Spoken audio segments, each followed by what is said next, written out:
Welcome to Theology Thursday, where I discuss a biblical or theological subject.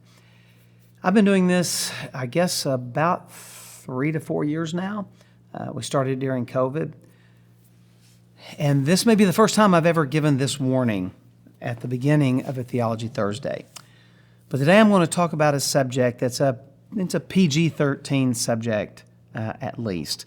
So if you normally watch this with your children, this may be the 1 week that your children don't watch it with you, because this is I'm going to deal with this adult subject in an adult fashion to try to help us understand much of what we read in the Old Testament and much of what happens. So what I want to do today is I want to talk about Baal worship.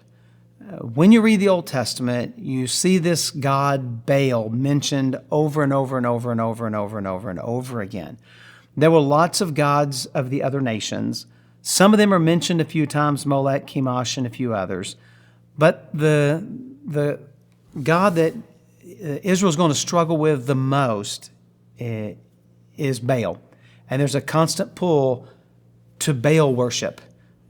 And so I want to talk about what Baal was, what created this Canaanite deity of Baal. I want to talk about specifically a couple things about Baal to help us understand what he did. And well, you'll see why it's an adult subject when we get there.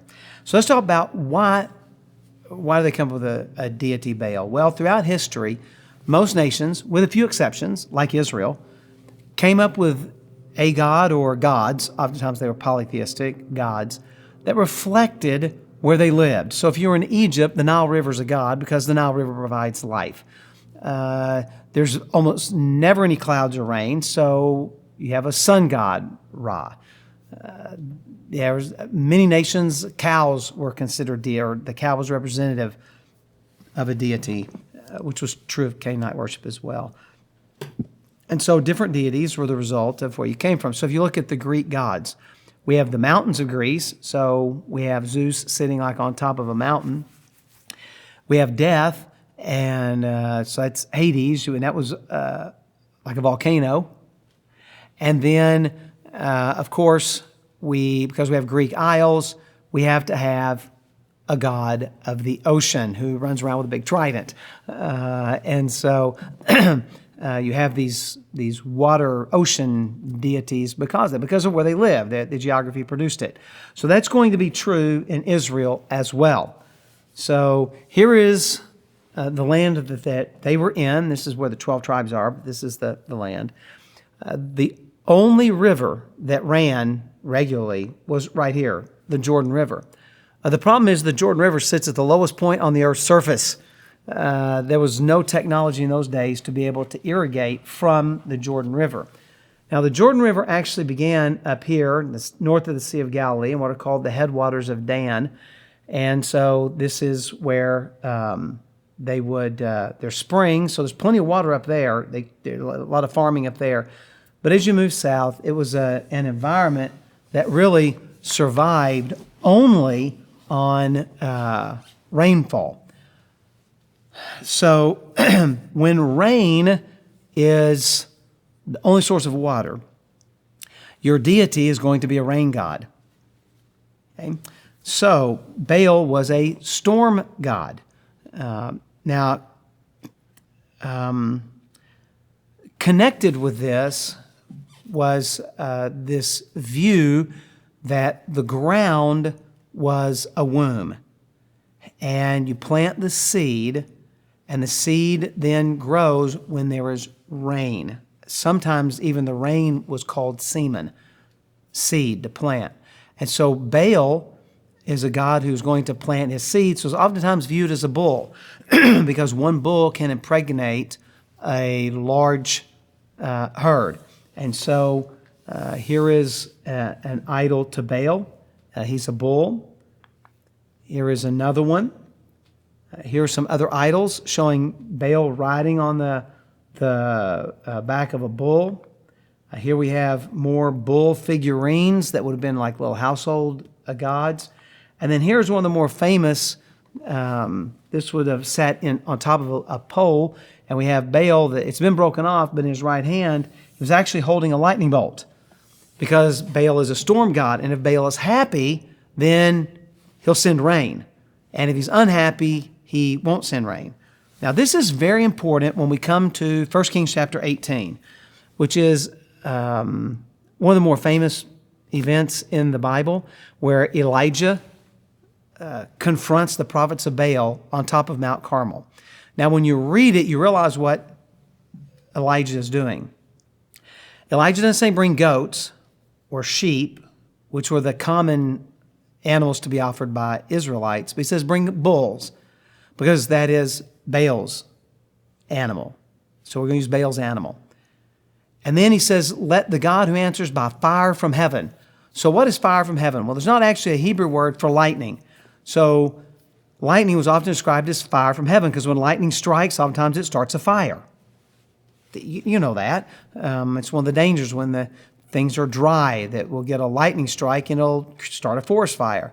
And so fire from heaven is lightning. And lightning was Baal's weapon, because he's a storm god, because they needed rain. And so he says, let the God who so he says, look, we're going to do it on a mountaintop. That's where they always worship Baal's mountaintop. So his location, his animal, the bull, and his weapon, which was lightning. So prophets have all the advantage. Matter of fact, they have the ultimate advantage. They get to go first. And if Baal answers by fire, then the contest is over. It's kind of like sudden death. Elijah will never even get a chance. But Elijah's not worried, because Baal's not a real deity. Instead, he shows that God is the one who's in charge of the storms. And matter of fact, when you read the Old Testament, God oftentimes punishes them by sending drought, in many ways to show that he's in charge of the weather, not Baal. So it's kind of an interesting way of seeing how it all plays out there. So let's think about it.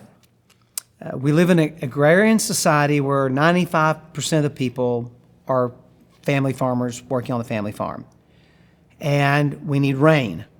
So what do?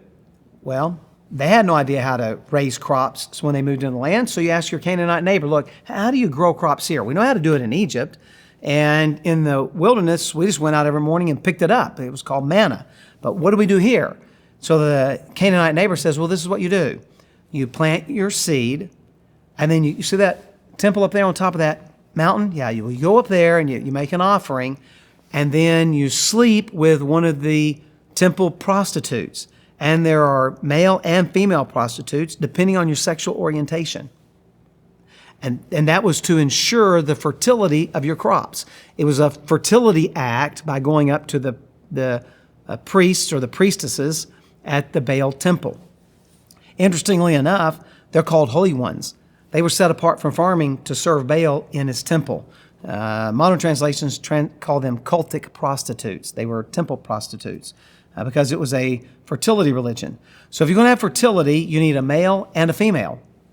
So not only do we have Baal, but Baal has a consort, a girlfriend. She wasn't considered his wife usually.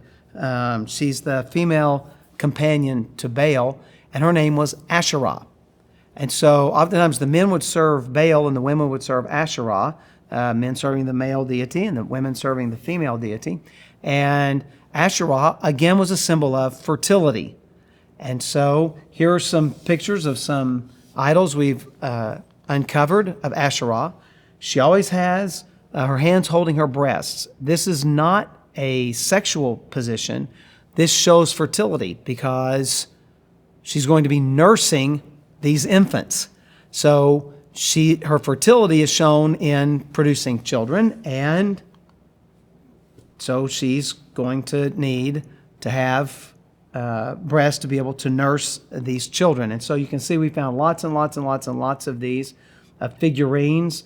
Here, many of these were small ones that were used in the household to hopefully give fertility to people in the house as well. And so there is my wife, Jerry, and you can kind of get a perspective there on the size that we have of these figurines. Now, watch how all this comes together.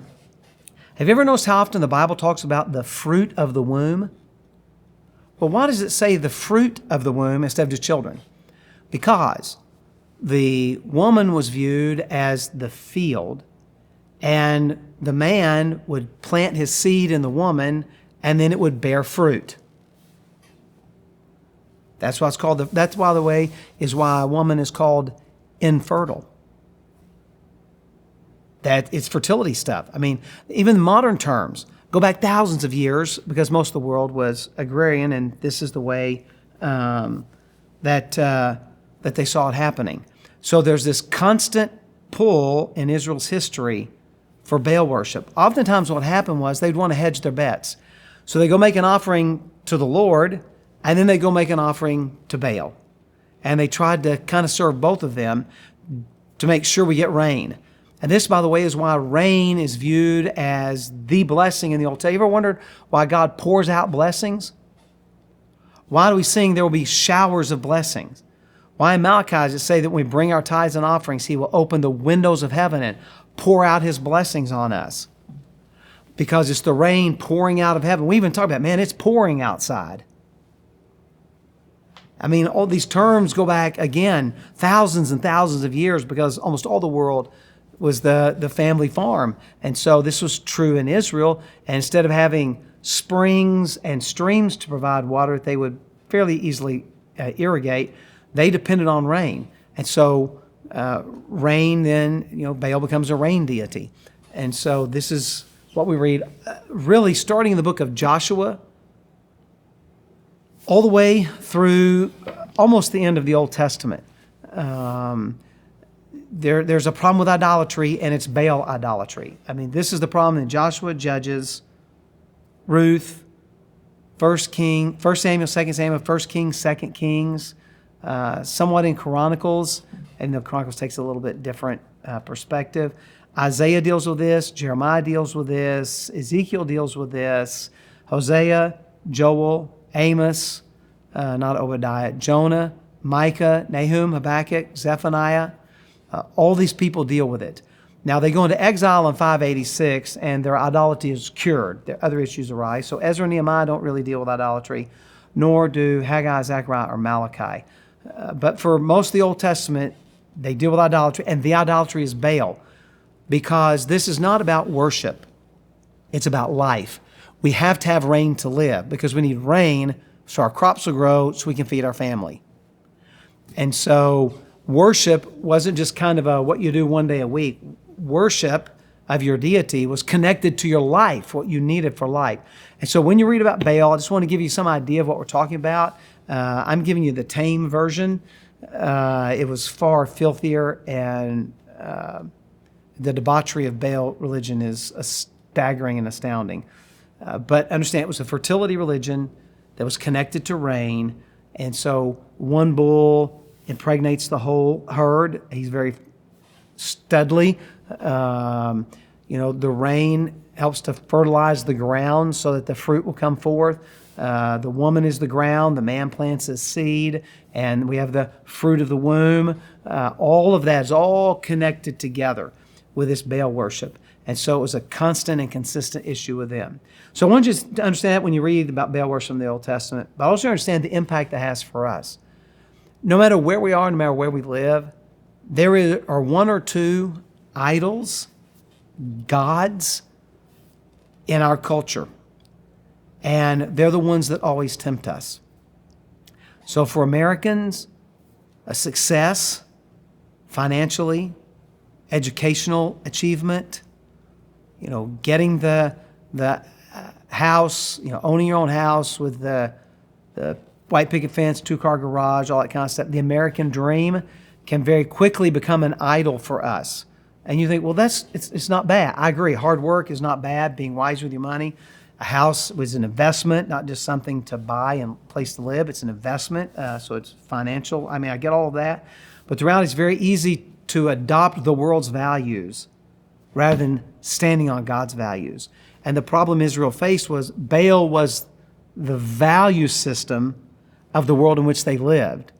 And it was a constant pull for them. And the prophets would come along and say, no, we need to stand on God's values. not the Canaanites' values of Baal and fertility worship. So it's very, very applicable to us today. So I hope this helps you when you read the Old Testament, so much about Baal worship and all, what it was and why it was, and the challenges that Israel faced. When there's a drought, do we upset Baal? Do we upset the Lord? What do we do? That kind of thing. And then how you and I face the same pull with cultural values versus God's values.